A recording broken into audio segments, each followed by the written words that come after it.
This episode is brought to you by Shopify.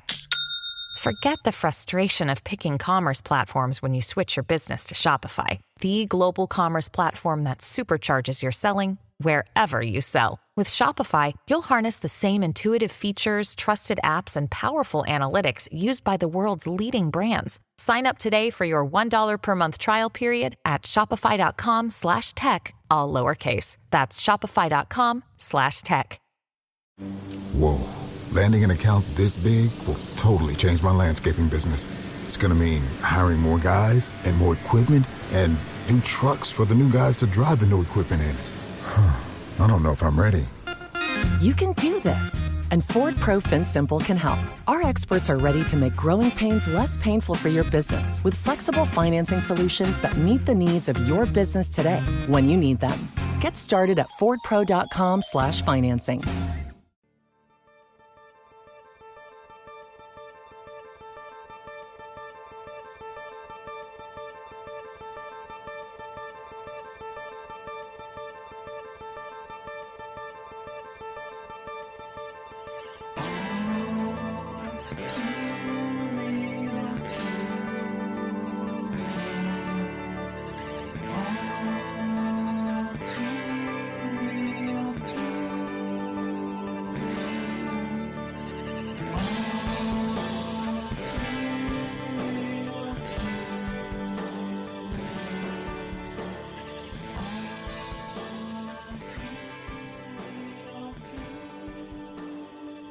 Okay, everybody, welcome to the latest episode of All2ReelToo. My name is Michael E. Cullen II, and with me, as always, is... Sesame fake news. Don't publish articles from known liars just because they make you laugh and you feel entertained by them, and or you feel pity towards them because they act like a little kid who's gotten in trouble for stealing from a cookie jar in Carta. That's a very long name. It sounds kind of made up, though.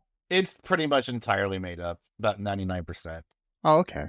So, should I believe anything you say from here on out? There really is a Sesame fake news in Carter, though. I've spoken to him about a million times that he stopped talking to me. He was so mad about an article I wrote about him. So I had my brother pose as him by creating a fake email address and then corresponded with me pretending to be him so that it looked like there was like a real correspondence between two people. Well, it was two real people, but one of the people was pretending to be someone. So technically two people. So were they both Sesame and Carta? I'm confused. No, one of them was commissioned, I guess, by Sesame and Carta. Okay. I guess that would be the most accurate. So should I believe that you are really Sesame and Carta, or am I talking to like a fake person? No, I wouldn't trust. No, I wouldn't. Have I been lied to all these years as we've done this podcast? Yes. Do I need to find a new co-host? Probably. But you're not going to find anyone as manic and chaotic as me. So that's true. So I guess I'll stick with you, you know? Yeah. With that one. Yeah. Oh, God. So today on the show, we're doing something interesting. So once upon a time, we used to have another podcast that this one is a sequel to. The original one was called All2Real. There was no 2 involved. Yep. And we primarily just covered movies based on true stories and then discussed like what was real in the movie, what was made up, and, you know, things of that nature. And the first episode we ever did was for this movie called Shattered Glass that came out in 2003. That's like based on a true story. And we've decided that, hey, it's been like 6 or so years later, we're going to recover that episode, that show, but, you know, I mean that movie, not the show, but the movie that we covered in that show years ago. So that's the deal for tonight, folks, or today or this morning or whenever you're listening to this. Hope you enjoy it. If you want to listen to our original episode, you can find All2Real where you stream your podcasts, I'm sure, but we haven't updated it in a long time because we stopped doing it. So so that episode might be there too. So if you're interested after listening to this one to see, you know, what we've changed, what we haven't in 6 years, because I don't remember covering it. I remember covering it, but I don't remember recording it. So, yeah, do not know what we said. I haven't listened to it since I edited it. So yeah. So, yeah. Yeah, please don't shred it because it was our very first episode. We were very nervous. I remember exactly what happened before. So, which is weird. And I think this is what gave me the idea is because it was right after we saw Once Over at their reunion concert in May of 2018. It was supposed to commemorate the 14-year anniversary of their album These Precious Days came out in 2004. So then we went afterwards after the concert being all amped up and shit, and we thought, yeah, looks great, let's go record a podcast with all this energy just flowing out of me, which is so, because you know me, right? You know me, I'm in my best form when I'm already super amped up, and my opinions are just going to be so good at that point, right? And like when I express myself, it's going to be so eloquent, right? Of course. And or if you express yourself, because I don't know which you I'm talking to. Oh, right, exactly. I could be Sesame or Stephen Glass or whatever. So anyway, so last week I saw Once Over play again, another reunion concert that they played since the last one, which was 6 years ago. Yeah. And I think maybe that's what gave me the idea of like, oh, what if we did Shattered Glass again, because it was right after the Once Over in this case a week after, but that makes sense. It's a good thought. So if you do listen to our old episode, please don't be too critical of it, because you probably have me going 5,000 times in it, and saying constantly but that's okay. That's okay. That's good. It is okay. First episode. Anyway, so we do other things that are annoying now, so it's okay, So it's true. Yeah, we just move on to different ticks, Yeah. Stuff like you do. So a little bit background on this movie. It was directed by Billy Ray. It was also written by Billy Ray, not Billy Ray Cyrus. Just it's based on an article by Buzz Bissinger as H.G. Bissinger. It stars Hayden Christensen as Stephen Glass, Peter Sarsgaard as Charles Chuck Lane, Chloë Sevigny as Caitlin Avey, Rosario Dawson as Andy Fox, Melanie Lynskey as Amy Brand, Hank Azaria as Michael Kelly, Steve Zahn as Adam Penenberg, among other people. So, it's a large cast. So, but your primary stars of this, your antagonist and protagonist and all that good stuff are Peter Sarsgaard and Hayden Christensen here as Chuck Lane and Stephen Glass. Stephen Glass was, or he still is, a human being. He wrote for the New Republic magazine from 1995 until 1998, when it was revealed that many of his published articles were fabrications. And he was fired, and they had to release an apology and all this other stuff, and basically it destroyed his journalism career. He also wrote for magazines such as George and Rolling Stone and Harper's, and contributed to Public Radio International on This American Life. So his stink is all over all those publications. Damn, that's great. I didn't know about the last one. So what do you want to cover here today? I don't think we need to break down the whole movie, do you? No, not really. Just we could break down a little bit of it, but just, I don't know, kind of maybe our overall feelings of it, and also state of news and commentary in the world of whether things have gotten better when it comes to false information 6 years ago when we first reviewed this movie, or if things have gotten worse, or in the 21 years since it came out. Right. Exactly. So there's a lot of things we could spin this, if you will, spinning it. So first off, the first thing I want to ask you is, do you think the movie still holds up? Oh, absolutely. This is one of my favorite movies of all time. I don't watch it very often, but when I do, I usually watch it 5 times in a row in a 3-day time span. No, totally. It's just very well written, very well acted. The humor is kind of universal. There's not a whole lot of jokes that you would only understand. Yeah, and I mean, it's not like it's a comedy per se either. So I find it like a thriller. Actually, it starts out kind of an upbeat movie, and then it kind of delves into thriller territory after that. It's almost like a horror movie in certain ways. So it is. It's extremely scary at some points. When you just see this guy's world veil just closing in on him. And like I think I could have sworn that like even like physically the movie got darker throughout the movie, like color wise. It did. Like, They also changed the cinematography halfway through the movie. Okay. Which is something I noticed more this time than I ever had before. At the beginning of the movie, it's very handheld and free, like upbeat, like kind of camera movements. Like, you know, it's just kind of like nothing's on like what they call sticks, you know, like on a tripod or anything, or any kind of like, you know, dolly or anything that kind of keeps it steady. You got kind of like a movement to every shot, and then at a certain point when things start to unravel, it gets more steady, which you would think it would be the opposite way, but it works for this because that's when things get more serious, so you kind of have to have this more serious look to your camera. So it's interesting. Right.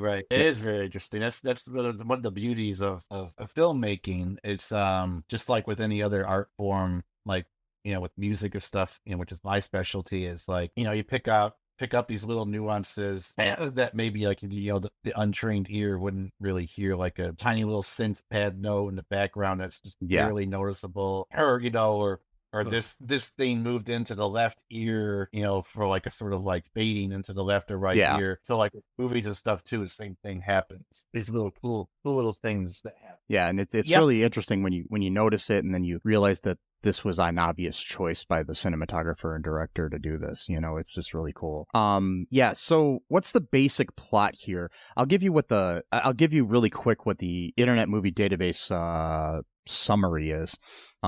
They say the story of a young journalist who fell from grace when it was discovered he fabricated over half of his articles from the publication The New Republic magazine. That's the breakdown. That's it. That's the whole that's the whole story. No, it's a little bit deeper than that. So basically, Stephen Glass is a compulsive liar. I wouldn't be surprised if he was actually diagnosed with that disorder by a psychiatrist by now, but who knows, you know. And so he kind of got like a rush out of like making up stories, because like he easily could have just done some research and wrote a true story, because in fact some of the stories he did write were actually real things, you know. Or he could have gone a different angle and become a fiction writer. He could have become a fiction writer. He even could have become a fiction writer that was pretending to tell a real story, but it was also known from the beginning that it was fiction. Yeah. If that makes any sense. Like a historic, there's this dude, like historical fiction or something almost. Yeah, he could have done that, because there was this dude who wrote an article, I think it was in 2017, about Putin, and how like he met him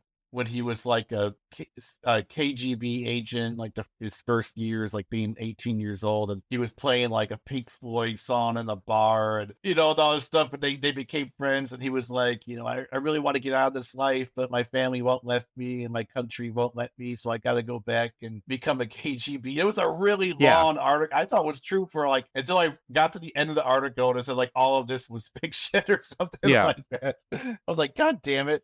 But yeah, it's interesting. Yeah. So what's the basic rundown of the movie, really quick? And I mean, a quick synopsis here. Quick. So basically, he's like the star kid. But they keep referring to him as a kid. He's like 25 years old at this point. So I don't, whatever. Well, it's still young in the business. Yeah, it is. But the way they work. But also the median age of the writers at that magazine was like in their 20s. So I think the median age was like 20s to 30s or something at that time. So yeah. Right. So yeah, he started off young. He was probably like maybe like 22, 21 years old, which is pretty young, I guess, starting at the new major. I mean, so all the kids out there, the people who are like younger than 40 years old. So newspapers and magazines used to be these things where you would actually pick up with your hands, and you would either buy a subscription to them, like as like a monthly thing, or you could just buy an individual, you know, magazine in here or there, and you read those magazines, and then you put them down or put them somewhere else in your home or whatever, maybe throw them away or give them to someone else. But nowadays, everything is online, which we'll come to later, because it's very interesting of the dynamics of online journalism versus print journalism in this movie. Yeah, and which one was to be superior to the other. And So basically, yeah, he's a compulsive liar. He's the darling of the team. Everyone loves him, looks up to him, but also kind of treats him like a kid. He's always kind of covering up for him. He's always crying about how, he needs help with his articles. So, the other teammates, who've got their own articles to write, they're off helping Steven write his articles because he's always like, well, I'm going to get killed if I don't turn this in on time. Yeah. They're going to bury me or whatever. So he's like very manipulative, emotionally manipulative piece of shit, basically, is who he was. Or is, sorry, he's still alive, unfortunately. Sorry, that's me. I should say. Oh, no. But he's still, he's still alive. He deserves a redemption. I mean, I'm like anybody, And so, plus, he's had a kind of rough, up and down life after this, because I read that he, so between 2014 and 2018, he was married to Raider Julie Hilden, and she contracted early onset Alzheimer's. Shit. And then died from it. So, oh my God. Yeah, at the age of 49. So yeah, she was a little older than him, but yeah, it's just still, that's sad. Yeah. Yeah, I know. I'm not. No, I know. I'm not like he's terrible or whatever. No. Like he made up some stupid stories. The thing is, still, a lot of the stories he made up with weren't really that consequential when it comes to like. Yeah, it wasn't like anything. Or yeah, I was gonna say nothing he really made up like swayed a presidential election or some kind of like foreign policy or anything. So yeah. Yeah, they were just very colorful. So basically, he almost gets in trouble once from his old editor, Michael Kelly, who unfortunately was killed in Iraq in 2003 when he went to cover the Iraq war. Yeah. Which, the Iraq war is very similar in nature to what's going on in Israel. It wasn't really a war, it was just an invasion. And he was the first journalist killed during Operation Iraqi Freedom. So yeah. So that really sucks. And so he almost got caught from Michael Kelly because he wrote a piece. By the way, some of these pieces are still online today. You just type it in. Yeah. You'll find like a PDF. Whatever. So I read 2 of them. So he almost got caught by writing a story called Spring Breakdown, which was about young conservatives at the CPAC convention in, I think, 1997. And he just made up all these stories, saying that everyone spent most of their time in the hotel rooms getting drunk and stoned. They had like a bunch of mini bottles from like the mini fridge, like vodka and shit like that. They were, they brought in like a woman to basically sexually assault, and apparently he witnessed it and didn't do anything. So that's where I'm like, okay, I understand. A journalist needs to step back and not really be involved in the story per se. But if this were true and he just sat there and let this poor woman be sexually assaulted, that's just wrong. Just wrong morally, but also probably illegal as well. Yeah. And so he wrote this really, it was like a really long, like 2,000 or so word piece. I read it today, actually. It's about 4 or 5 pages long. And from reading it and knowing who he is, it's such an obvious story. Like, I mean, it just reads like fiction. Like it's structured in such a way that it's clearly amazing. Like even like the quotes he had the people say, it's like those quotes were like, you could tell that like someone had written those quotes. Like that wasn't something you would just hear in like you and I talking like a regular conversation. Yeah. You know what I mean? Like it actually read like someone sat down, and that's what kind of makes him so diabolical though. Cause like he literally just made up like everything. Like he even like would make up his own notes. Cause back then you would actually churn in your paper. Cause back then there was a thing called paper. It was a physical thing. And so you take a pen or a pencil, which was like a writing utensil, and you'd write things down. And then you turn that in, physical copies of your notes, to your editor. And apparently, I don't know, this is from the movie. I don't know if this is true in real life, but in the movie, he claims that there was a major loophole in the fact-checking system, at least in the New Republic. I'm not sure of other publications, where if the only source material you have is just your own notes, I guess they just like accept it, which that seemed kind of weird to be like. So if I'm just like crazy enough to just make up my own notes, you're just going to assume that I'm telling the truth. Like, I don't understand. Well, we currently live in a world where a global power can kill innocent people, and then if there's something wrong about it, they get to investigate themselves about it. True. Yeah, very true. So it's a very similar system, except for in this system, thousands of people aren't mercilessly murdered. But yeah. Yeah, I have no idea what you're talking about. No, me either. I don't think I do. I I'm not sure. Your sarcasm is it's very low right now. I can't hear it. No. I'm just going to throw out a clue here. At the end of the movie, they're standing next to a New Republic magazine with the title says Zionism at 100. Just saying. Yeah. And, which is weird that they have that in the movie. You can see. Yeah. But and so that's the basic rundown. Is that he makes these fake stories. He sells them in the writing room with his pitches. He's the most exciting, one. Everyone else is kind of like, I got a story about ethanol subsidies. I got, stuff that actually does matter, but no one cares about because it's not fun or entertaining. So he comes in kind of like a Hunter S. Thompson, but like more geeky, I guess, version of him. And he would always pitch these ridiculous stories saying, it's weird too, because like he would, as he's selling the pitch to the editors in order to allow him to finish the article and to eventually get it published, in the middle of those pitches, he's telling them that he lied to the people that he's talking about in order to get them to trust him to even interview him. So it's like, he's telling you guys that he's a liar, Yeah. Which like, isn't... Which isn't a completely uncalled for thing when it comes to journalism, because people do lie all the time in journalism to subjects to get their story, which is on an ethical line, but sometimes it works and you get good information. Like recently with I can't remember her name, but the woman who went to a thing for a party for the Supreme Court and got information off the record on audio from some of the Supreme Court justices, by pretending that she was like this ultra conservative woman, which she wasn't. So. Oh yeah, that's right. Yeah. Yeah, I saw a video about that on the Majority Report. I think with Sam Cedar talking. Yeah, I know that's crazy.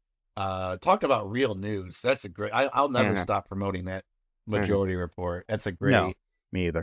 Really great news and commentary show. You're not going to find too many Stephen Glasses in that one. Hopefully. No. And if anything, you're going to have the anti-Stephen Glass, because there was a guy there named Matt Binder. I always call him Matt Binder for some reason. Yeah.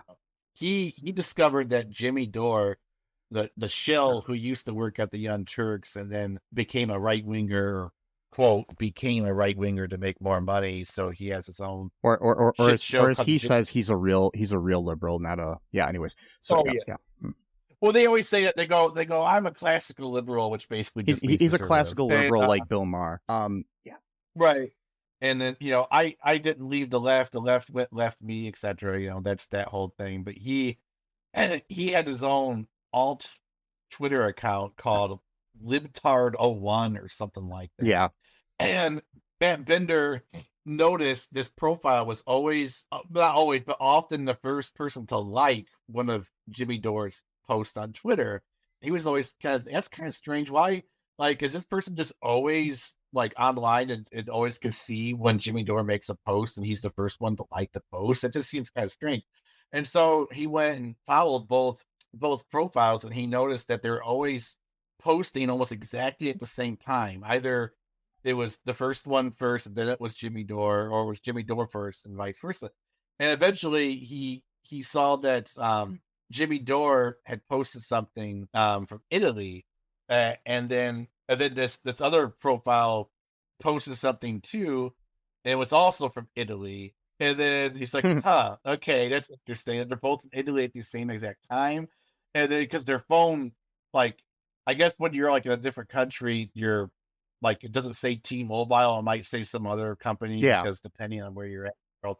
Yeah. And so he realized, because at one point too, he even saw that there was like the Jimmy Dore like logo, like kind of like in the background, like you could barely see it, but you could make out that it was like the weird circle thing that he's got. And so then he went on this whole thing just exposing Jimmy Dore's alt account. Eventually Jimmy Dore had to like, I do have it, it's not a big deal, whatever, stuff like that. Yeah. But, so he's like the anti Stephen Glass. Yeah, I know. But that's basically the one. I know cell phones will do that. Like if like years ago when I was with AT&T, when I went into Canada, my phone service changed from AT&T to Rogers, which is one of their companies. So yeah.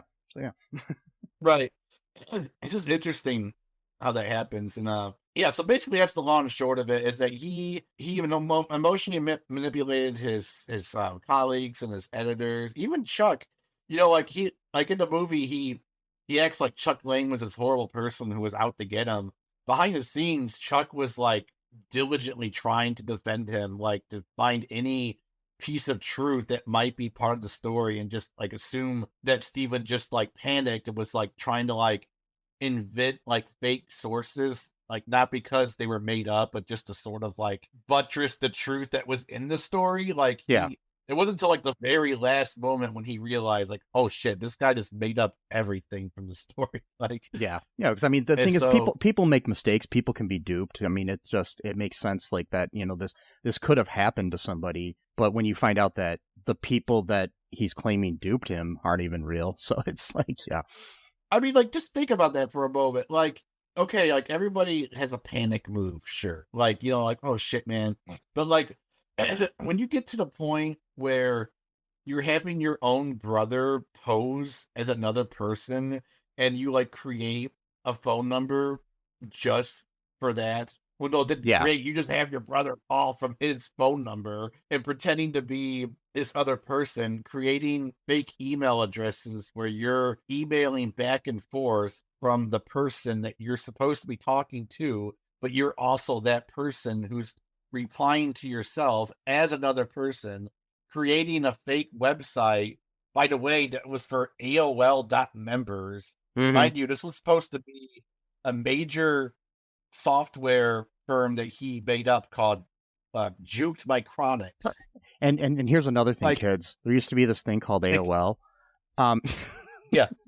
Yeah, exactly. Sorry. So what would happen is they had their own separate internet, basically. Like, you could still get other like regular internet things in there, but there were certain sites that you could only get through AOL. So, you know, like, so you had to be an AOL member to actually read these websites and certain other, gimmicks that they had with being an AOL subscriber. And that was your way to get the internet. That was an internet service provider. So, yeah. Yeah. So AOL was interesting because it was like the first like app, if you will, like where everything was in one thing. Like, you know what I mean? Like before that, it was like you had to actually manually go to a website and like read the article or do whatever or search for things. With AOL, it was like you had email, you had like a chat rooms, you had like your friends list that you could talk to, and you had like websites, on the site itself. So it was like everything all in one. Now, we take that for granted, but back then that was kind of like that was not the normal thing. That was like a special thing back then. Like you actually had to have a subscription to AOL itself that costed money, and all that jazz. And so, so we made up this fake web. And it was only after these guys from Forbes online magazine, back then online journalism was seen as like not very good, not really trustworthy. Now it's the opposite, where print is pretty much dead at this point, and it's all online now. For good, for better or worse, because sometimes it's not that great. Like, for example, online journals now are they can just change headlines after it's already been published. They can actually even change what's in the article itself. So back then, you get a newspaper, someone's not going to come into your house and go and change the headline and cross it out and change, you know what I mean? So it's like you have the original there for posterity, because sometimes, they might just change like something small, like, oh, we misspelled a word there, or, we got this little fact wrong. But like nowadays, you can just change entire things. And then the ethical thing to do is then say we've changed this since the original, publication, but half the time they don't do that anymore. Well, so yeah, it's like, it's like one thing. It's like in a previous version of this article, we quoted Sesame as saying this, but in reality he said this. That's one thing to do, but when they just change what you said and don't acknowledge the fact that they fucked up, that's when it's kind of, I mean, come on, Mike. I always tell the truth, right? I'm never being sarcastic or or see colorful language. And I've looked over. Anyways, that's basically. I've looked over everything you've ever said, And the one thing that I found is definitely true is that there does appear to be a state in the Union called Nevada. Yeah, I would hope so, because I don't want the states to secede from the Union again. But yeah. So this guy, the main thing that happened was he wrote an article called Hack Heb, and you can read that article online. You get a PDF or whatever. It's still, I think all of his articles are still up there. And ironically, this one's not even nearly as bad as Spring Breakdown, but this was the one that nailed him. So sometimes that happens. You just, the thing that really isn't that big of a deal, for whatever reason, the stars align or whatever. And so he said that there was this, he met this kid named Ian Restel. He was like 15 years old. He was a big time hacker. He ended up hacking into the database of a major software firm called Juked Micronics. Already sounds fake. Like, just the name itself sounds fake. And he's like, the company decided to hire him as a security console instead of trying to take him down. And then he was at this meeting between him and his parents and his lawyers versus the software firm's lawyers to come to some sort of agreement about how much he wants to be paid. He wants all this shit. He wants a Miata, which I guess is a car. I'm not really a car person. Yeah, it is. Okay, he wants a lifetime subscription to both Playboy and Penthouse. Mind you, he's 15 years old at this point. And so if they agree to that, then they're distributing pornography to a child, which is pretty bad felony. But they were smart, like, no, like, we'll give you the money, and when you're old enough, you can go buy the porn and car yourself, whatever, and then he claims he was sitting there this whole time, jotting down his notes during this exchange. And then right outside the restaurant that they had this sort of dinner / meeting is a national hackers conference right next door. And so then he goes into the conference and everybody's cheering him and saying how great he is and like giving him a high five and all this shit. And they just go, yeah, it's great. They let him print out the story. This dude from Forbes online magazine, the editor there, calls him one of his employees named Adam Penenberg, I think is his name. Yeah. And he's like, hey, why didn't you get the story? Because he was like the hacker dude, like the computer guy or whatever. Like he did stories on that shit. Yeah, and like, Adam Penenberg is played by Steve Zahn. And oh God, he's such a great actor. And I did not share any scenes with him, but he's soon to be in a movie that I'm a background actor in. So there's a movie coming out. Maybe that's not.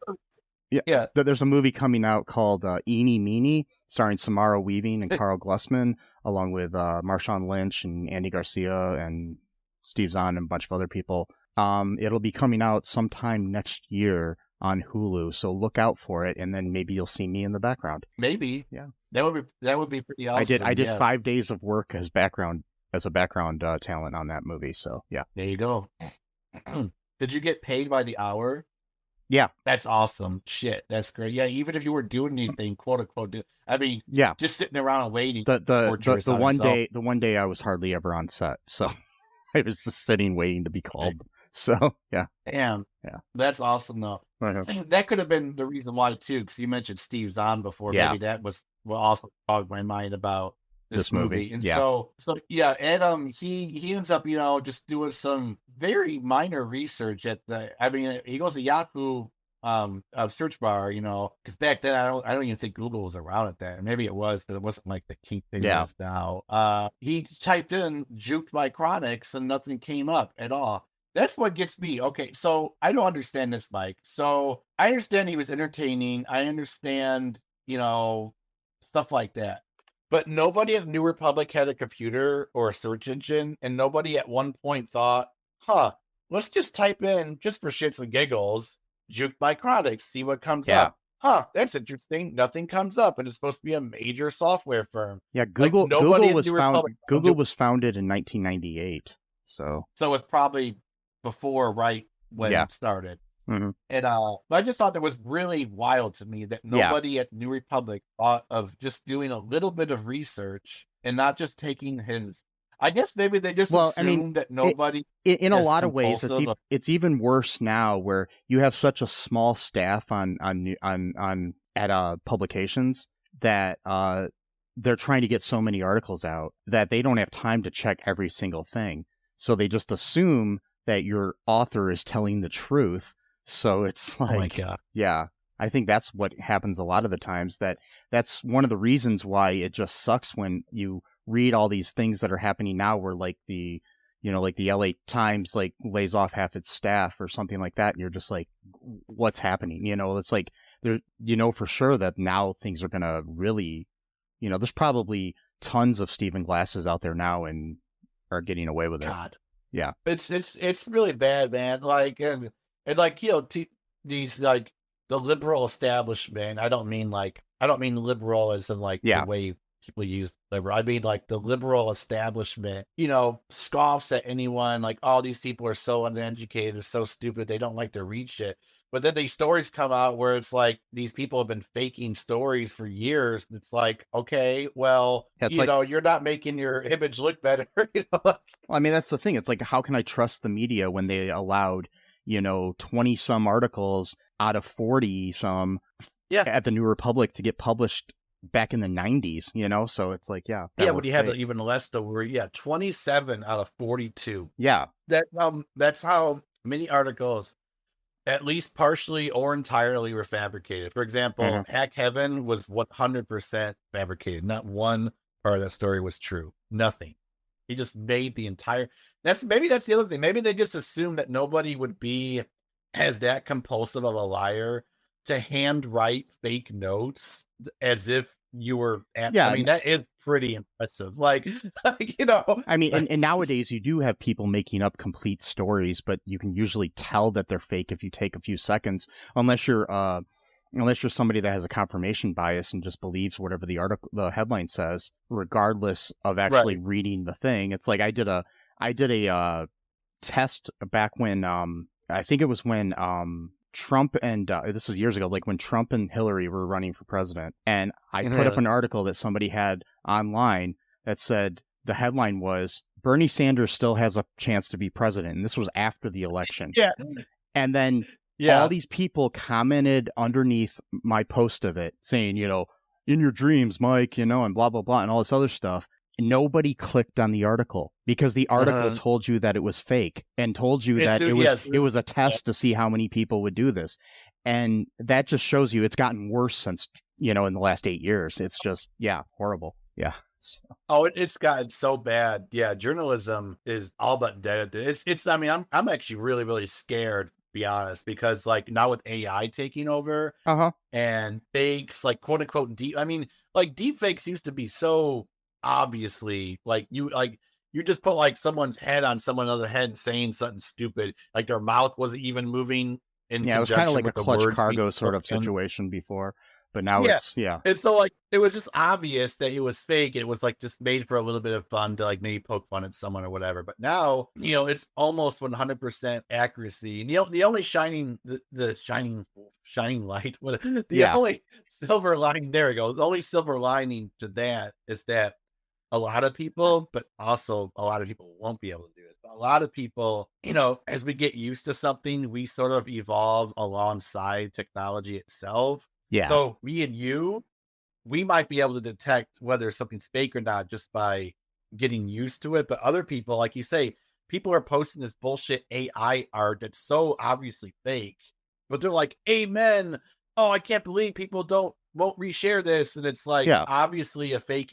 It's like, and I mean, you can look at it like back on the topic of our podcast. Usually, it's like from like a special effects, like in movies, like early days of CGI, like Jurassic Park or something, still holds up to this day. And at the time, it was really great. But then as things went along, eventually it got to the point where everybody was able to recognize that, oh, that's completely CGI. And then you go and see a Marvel movie where it's just basically like, oh, it's, you've got Paul Rudd in front of green screen the whole fucking time. You know what I mean? It's like, it's just, and you can tell that's it's a fake. Budgetary issue with that. Yeah, and it's gotten to the point. But there are times now where you go back and Jurassic Park's a bad example for what I'm saying. But like if you go back and watch, like, say, the first Spider-Man movie, you can tell sometimes when they use CGI pretty obviously now. But at the time, it looked amazing, when it first came out. Amazing, pun intended. But yeah, the I get it. Amazing. yeah. Oh, absolutely. I mean, like, even Endgame, Avengers Endgame came out about 5 years ago.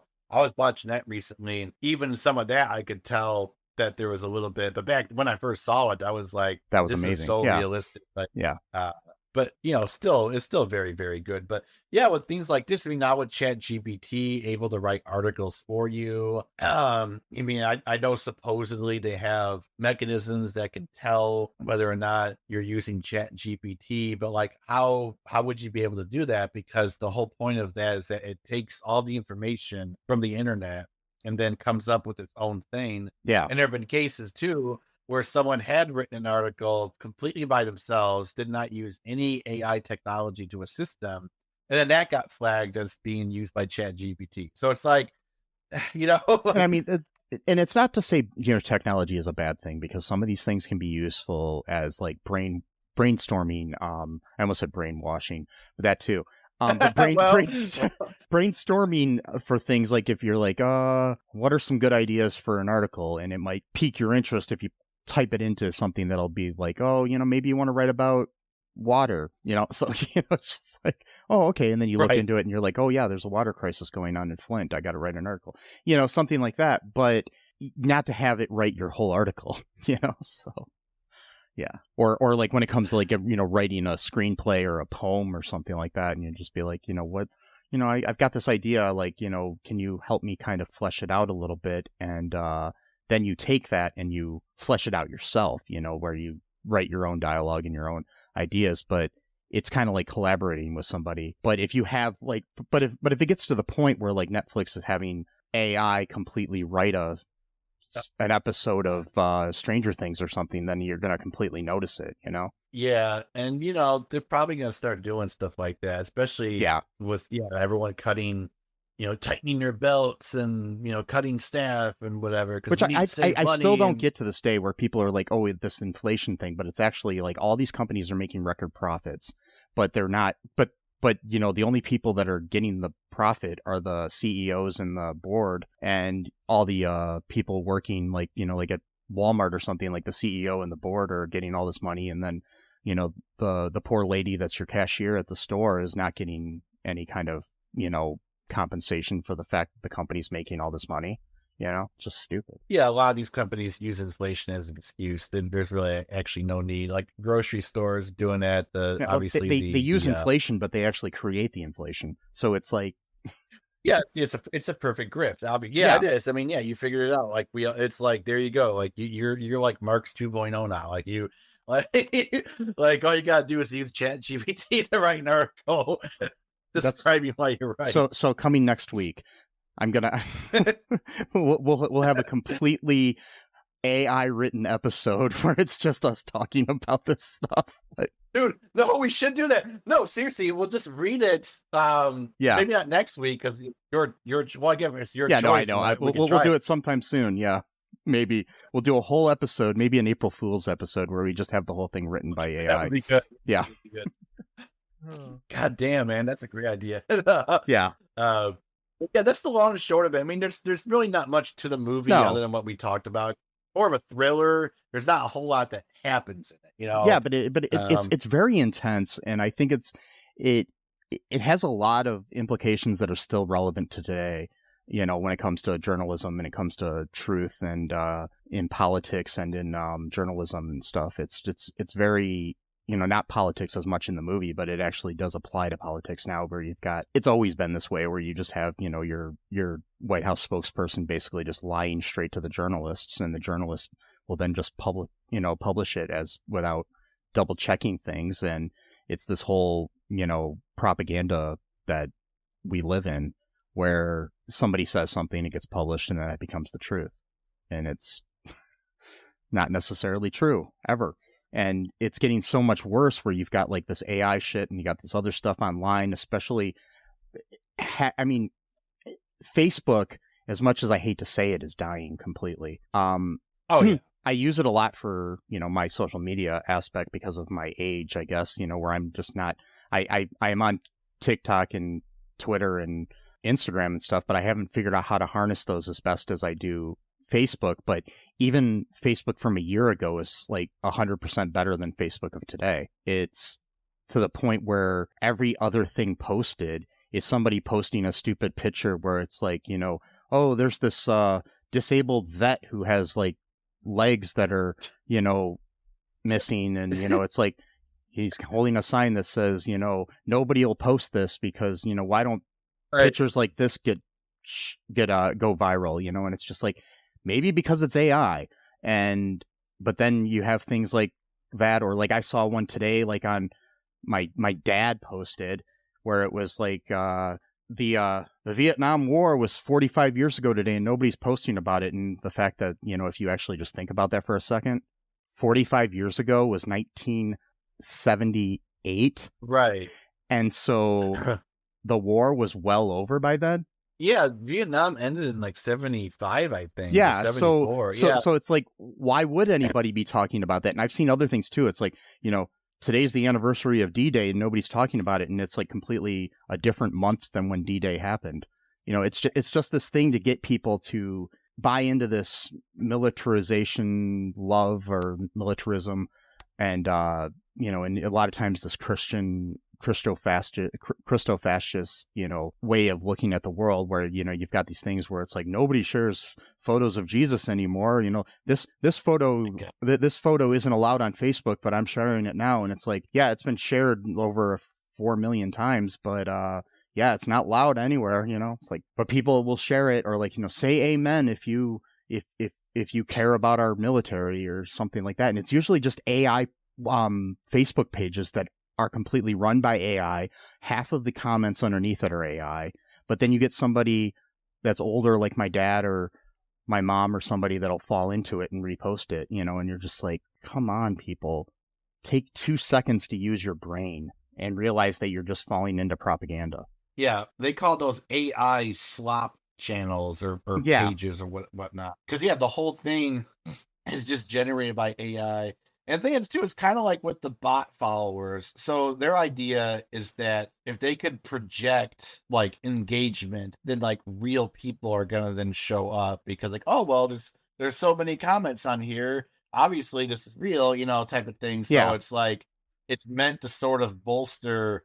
It's meant to prop up something that's not even a real house. Like, you knock it down and everything just falls down type of thing. Yeah. Like, it looks like a house, but there's just nothing holding it together. It's like a movie set. It's like a movie set where you've just got, you know, you open up the door to the house and there's nothing inside. Yeah, I mean, that's exactly it. And I saw one too the other day. I forgot what it was, but it was just something bizarre. Talk about Facebook too dying. So today, this is totally off topic, but today, and I'm not even going to mention the word because I just thought it was terribly irresponsible. So I follow a bunch of meme pages or whatever, you know, and then one of them said, it had a picture of like, there's like a picture where there's like one guy sitting at a table and he's like blue, and the other guy's orange, but like you can only see like a silhouette of their bodies type of thing. Like you don't actually see them. Yeah. You just see like what their body shapes would look like. Mm-hmm. And then the blue one said, typing in so-and-so such word into a search engine, and the guy just looks like normal or whatever. And then the guy that's on fire, or it's supposed to be, you know, he's glowing orange, typing in such phrase into Facebook, and then that's supposed to be like the bad version of the thing.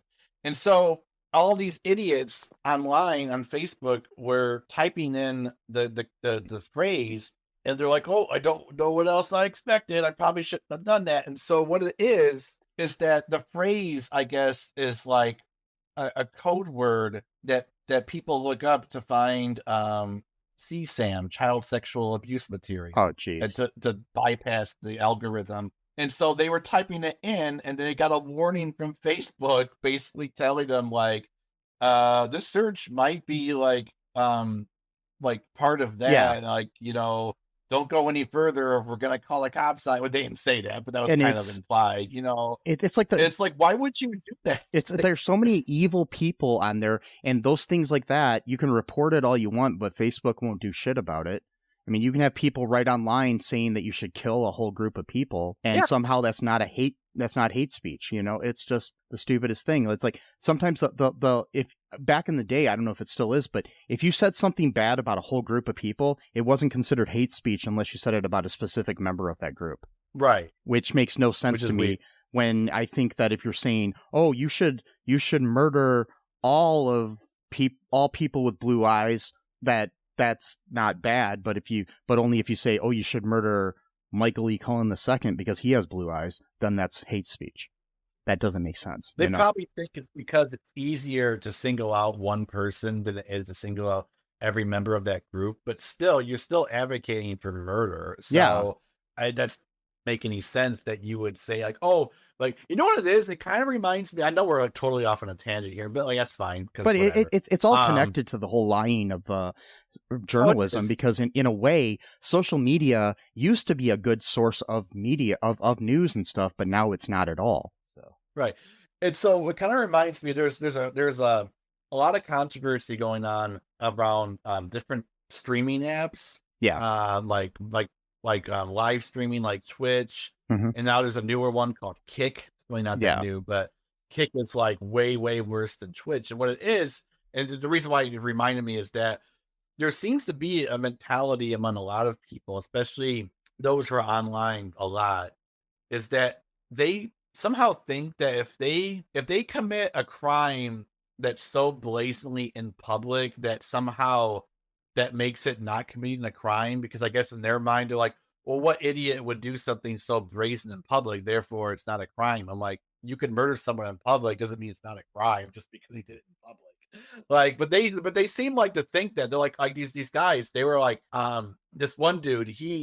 His whole thing was that he would what do they call it? Where you would meet someone online, like you would just go through a thing. And like their webcam would show up, and you would just like talk to them, like almost like Russian roulette kind of thing. Oh yeah, and it's like a. He would just I think it's called chat roulette. Yeah, something like that. And so that's what he would do all day. That was his whole stream, is that he would do this like 8 hours a day, and he would just do this. And the reason why is because he would try to convince, if it was a woman, to convince them to like take clothes off or show them boobs or whatever type of thing, and then he would have people in his Discord server take screenshots of that and then start selling those pictures or peddling those pictures on through the Discord. But he was doing this to several minors, and like one girl literally said she was 15. Mm-hmm. Then you could see for like a split second that he heard her, but then he immediately goes, "You said 18, right?" And she's like, yeah, sure. He's like, okay, great. So it's like pretending like that. Yeah, and I mean the thing is like ignorance doesn't like justify the fact that you still committed a crime. It's a felony. Yeah, like, a felony, literally on live stream. But we live in a world where we have a felon running for president, and people think that that's a good thing. That they support him more because he is a convicted felon. So. Exactly. Yeah, it gives them street cred. They're like, yeah, man, our guy is a felon. Isn't that awesome? By the way, Law and Order is awesome. Okay.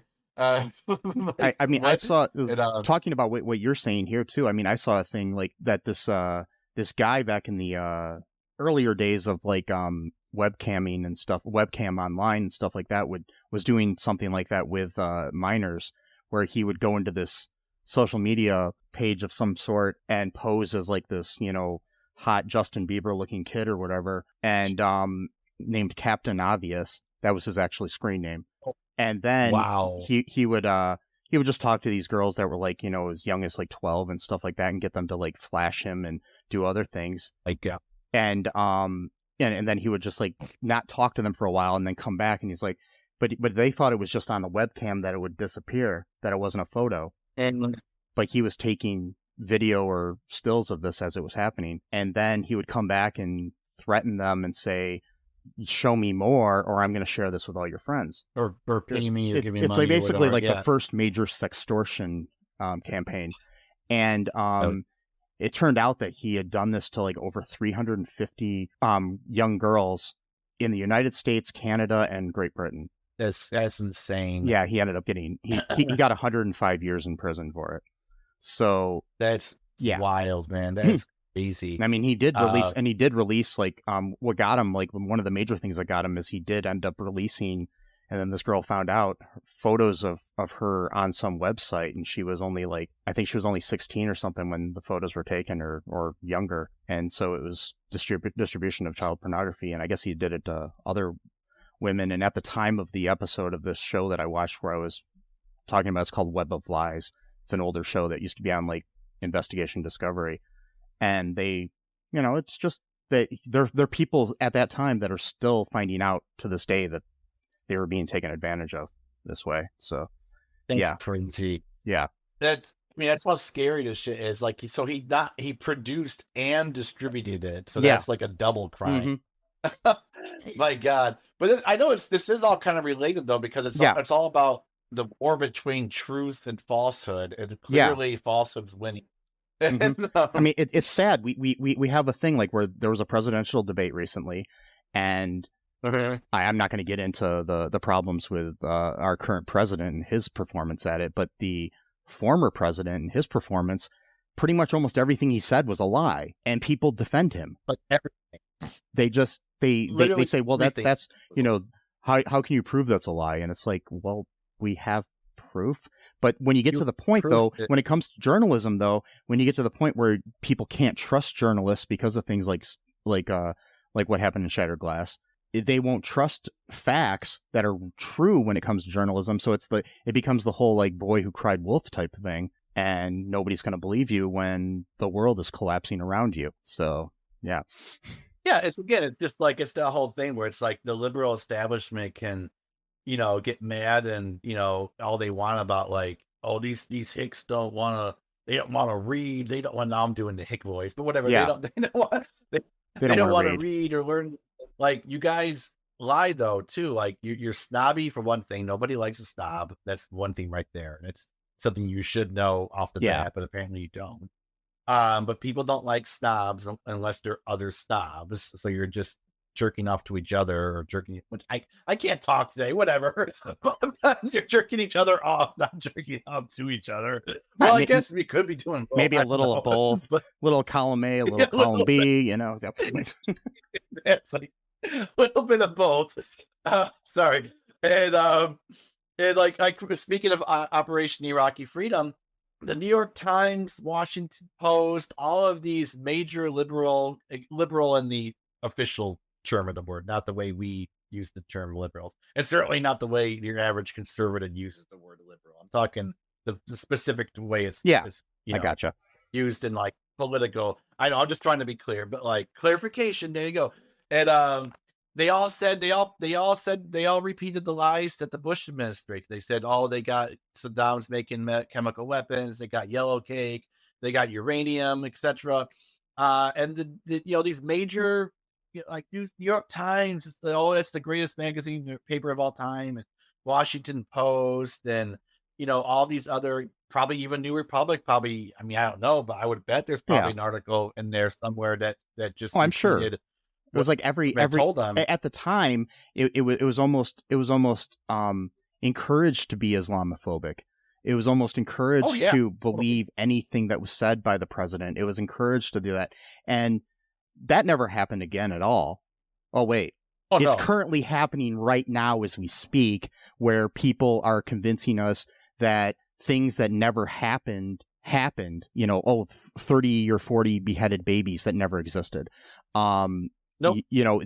A complete article in the New York Times that every single thing about it was actually refuted by the people that were being talked about in the article, these like hostages and victims of the of October 7th. But it's just so stupid that what happens then is a lot of times with news information is the first thing you hear is what you believe. Even you could be told a million times that it's wrong, but once you hear it, and once it's stated, out of the mouth of Lester Holt on NBC News or something, you believe it. It's just the way it is. It is. That's why retractions don't matter. That's why, we actually were, like, for example, Biden. Speaking of Biden, one of the people that was present. Well, I don't know if he was very much present at the debate, but his body was present at the debate. His physical body was there and standing. Yes, Yes. I was there. But Biden said, not during the debate, but Biden said that he himself saw the pictures of the beheaded babies. Yeah. That someone showed him. And then when it turned out to be false, he goes, "Oh, I didn't see it. Someone told me and I just took their word for it." Well, wait a minute. How would you? Okay, so now we have two discussions. Either you're a complete liar, which you are, or you do have dementia, because there's not a single person on the planet who would see pictures of beheaded babies and not remember that. Like, Yeah. I'm sorry. It's like I can I can understand, not remembering a simple thing like, oh, I don't remember if that restaurant served Coke or Pepsi, but that's different than something like beheaded babies, So. You don't go like, yeah, that one just slipped my mind. I don't know. No, that's you're either lying or you do have dementia. None of those scenarios are good, mind you. And probably a little bit of both, like you said, column A and a little bit of column B, Yeah. But yeah, with Trump, again, because this is all connected to journalism, because that's the other thing. CNN decided to have a fact checker after the debate, but the next day or so. No one cares. I mean, and having a fact checker after the debate is like those things where the guy talks really fast at the end of a medicine ad where it tells you all the side effects. Like you've got this glossy thing with somebody running through a field and telling you how great you're going to feel when you take this medicine, but then at the end it tells you, yeah, it may kill you. But but you don't hear that because it's so fast, and that's basically what happened with the fact checking. Nobody was staying up to watch the fact checker. That's a new show I'm going to create called the Fact Checker. No, I'm joking. That's one of those things that I wish people in the liberal establishment would understand. I just don't think they can, because it's like all of us to some degree are limited by our own experiences and perspectives. No matter how hard we try to branch out, be open-minded, there's some degree that we're just not able to understand what someone else is thinking or saying. And the liberal establishment just cannot understand that most people in the country are not policy wonks. They're not interested in all these little nitty gritty details. Oh, you see that Lester Holt said that really cool side of that source, and that little nuanced point. No one cares about that stuff except for like me and you and like 10 other people in the country. Like nobody cares. So it's like if you have someone on debate who's going like, and then you got another guy who is saying a bunch of bullshit, but he's saying it with confidence, and there's no fact checkers until after the debate is over, most people are be like, oh, maybe there is such a thing as post-birth abortion. I mean, he sounded pretty confident when he said that. No, there's no such thing as a post-birth abortion, because the whole point of an abortion is that it's before birth. Yeah, because a post-birth abortion is murder. Yeah. And he's like, yeah, they do it sometimes in the 9th month or even right after the baby's born. They go, well, what are we going to do about it? And we'll just, I guess we'll just figure out what to do with the baby afterwards, which means that they'll kill the baby. Yeah. And Joe Biden, he goes, everything he said was a lie right there, but doesn't then explain why it's a lie. It's like, yeah, it's so, we could go on and on about this stuff. No, I'm sorry. No, it's okay. Me too. I'm falling into this, but back to the topic at hand. I think that this movie is very, very important for people to watch because of the things we've been talking about, and just make sure you do your. I mean, I hate the do your own research type thing, but but sometimes you need to do your own research on things, and you need to not believe everything at face value. And this is a good example of why it's sadly getting worse, in my opinion, and hopefully it gets better.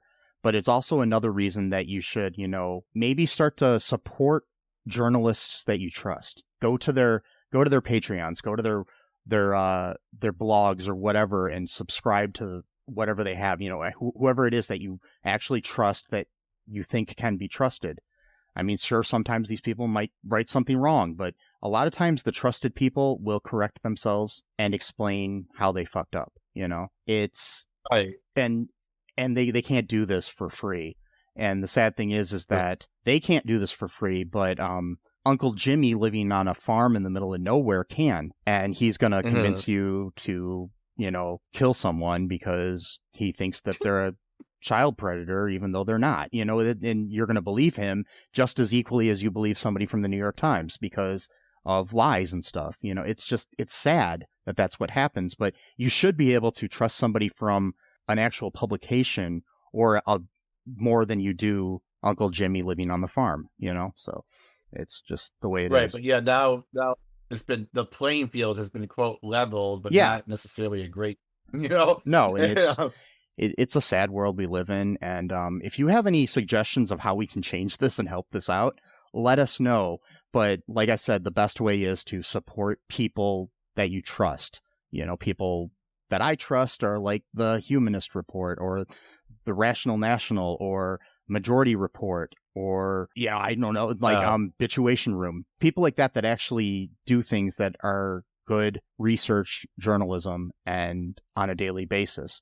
But then there's also, people that do long form investigative journalism that really need your help, and look for them and find them and reach out to them and tell them you support them and stuff. Whatever you can do that'll help support them in some monetary or moral way, So yeah, it's exactly. Amen, brother. Amen. Sorry. Weehoo. And Speaking of, I would like to plug a journalist that I think should get more traction. Yeah. He can be a jerk sometimes to me. His name is Bill Weinberg. EILL space WEINBERG. Yes. He runs a website called Counter Vortex. I'm not sure if it's .com or .org, but it's called, you just type in Counter Vortex, one word, okay, it'll show up. He does very well researched journalism. He's, very fact oriented. I mean, he's very, almost to a degree where almost like OCD like, but like that's good. Because when you're talking about like important, again, because like the Stephen Glass show, okay, like he's writing bullshit stories about hackers and CPAC and young conservatives. Still bad, but imagine having a Stephen Glass who's writing stories about war and it's shit like war and governmental policy and stuff like that. That would be a lot worse, like talking about, just flat out lying about what Congress is doing, or flat out lying about, what you're even on a local level, flat out lying about what your mayor or your city council is doing. That's not the type of people you want, so. Right. And so, you could have a guy like that who's just like totally just like dividing people by the same just factually wrong shit. But Bill Weinberg is a good one. Counter Vortex. He's also got a podcast on SoundCloud called the Counter Vortex Podcast. He does an episode, I think, once a week, maybe once a month. I'm not sure.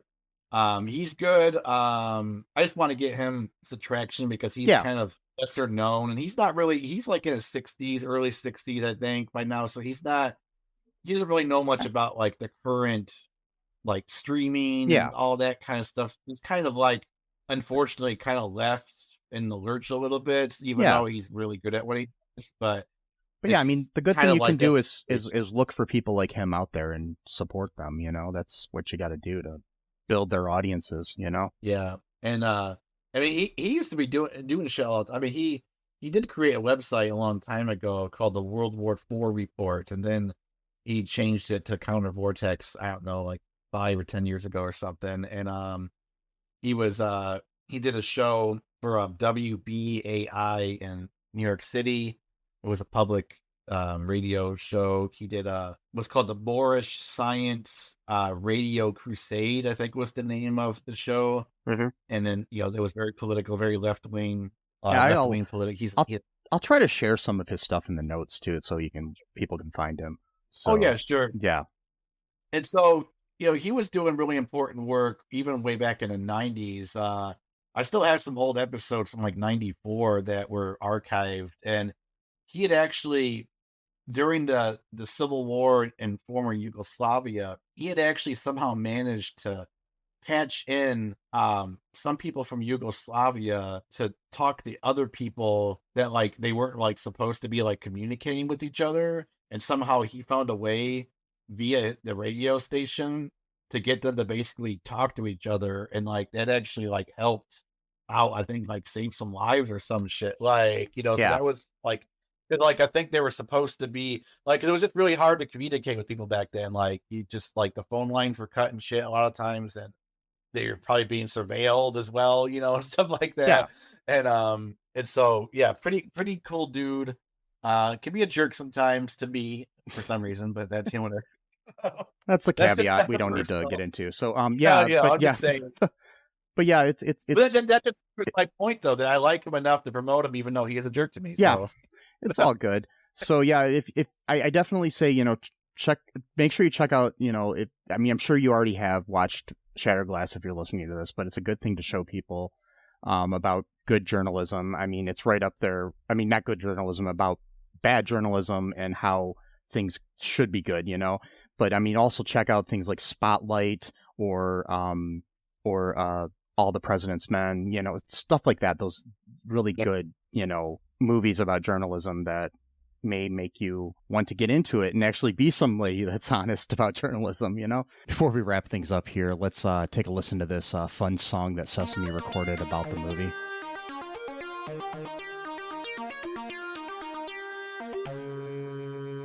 But I do find myself wondering, why would a major software company put their website where only AOL members can access it as opposed to the entire web? That doesn't seem credible to me.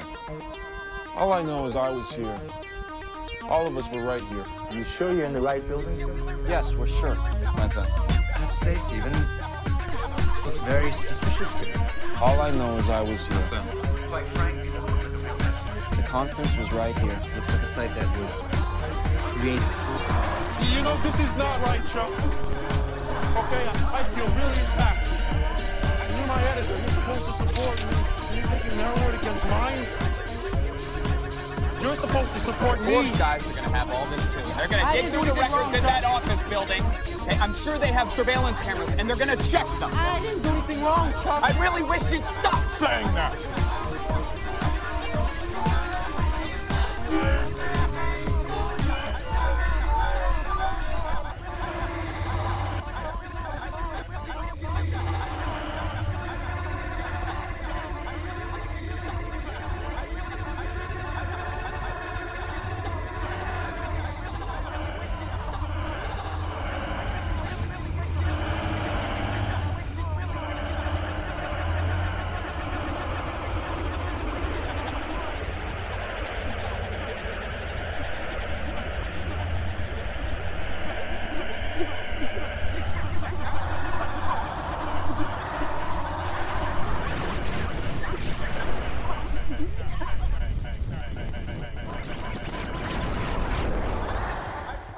So, yeah, any final thoughts here? No, I'm all good. Okay, so I'm about to check out like Stephen Glass, my security card. I can't come back if I leave. So no. So just be sure to also check out our website, all2reeltoo.com. There's no lies there at all. And but from there you can find all of our social media, our TeePublic, and our Patreon for ways to help us out.